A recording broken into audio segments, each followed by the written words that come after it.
Bienvenue dans Amuser, le podcast qui parle d'art simplement. Je suis Julie Bonneau, je vis à Paris, j'aime l'art, la culture et les musées, et j'ai créé ce podcast pour partager cette passion. L'objectif d'Amuser, c'est de raconter l'art autrement, de raconter l'art de manière ludique et décalée, de ressentir l'art sans trop l'intellectualiser. Si comme moi vous aimez apprendre sans faire trop d'efforts, vous êtes au bon endroit. Un nouvel épisode d'Amuser est mis en ligne tous les lundis. Vous pouvez vous abonner à Amuser sur les plateformes iTunes, Spotify, SoundCloud, Stitcher et Podcast France. Vous avez le choix. Je serai ravie de recevoir vos commentaires et suggestions, voire vos 5 étoiles si ce podcast vous plaît. C'est le meilleur moyen d'encourager et de soutenir Amuser. Vous pouvez également me suivre sur les réseaux sociaux, sur Instagram et sur Twitter c'est le compte amuser_fr et sur Facebook et sur la chaîne YouTube sous le nom Amuser.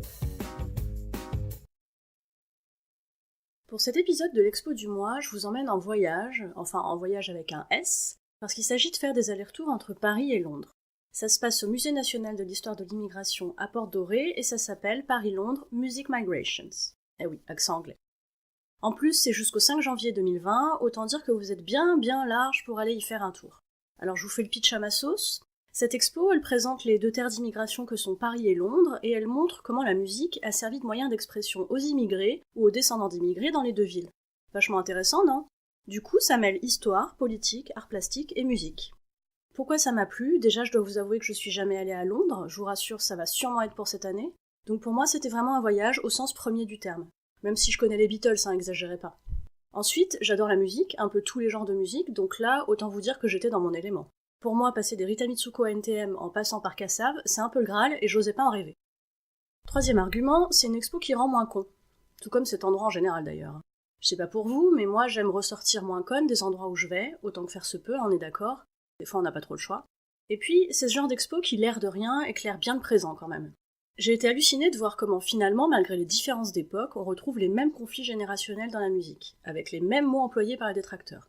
Hallucinant de voir qu'on a traité de la même manière l'apparition du rock dans les années 60 et l'émergence du rap ou de la techno des décennies plus tard. Et la mise en parallèle de Paris et Londres ne fait que renforcer ce propos.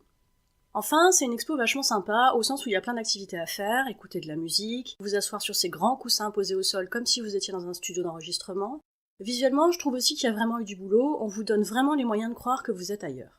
Voilà, j'ai adoré, vous avez compris, cette expo m'a beaucoup parlé parce qu'elle parle de musique et de protestation, parce qu'elle parle de musique et de société, et ça moi j'y crois à fond.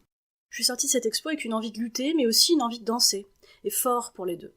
Petite anecdote au passage, je suis née en 1984 et j'ai découvert dans cette expo que la version reggae de la Marseillaise par Gainsbourg avait fait scandale en 79.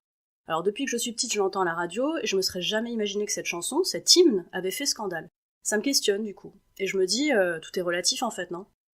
Je voudrais terminer cet épisode avec une citation de Jean-François Bizot que j'ai lue dans cette expo. On comprend mieux l'autre quand on danse sur sa musique. Et si un jour je me lance en politique, j'en ferai mon slogan, vous êtes prévenus.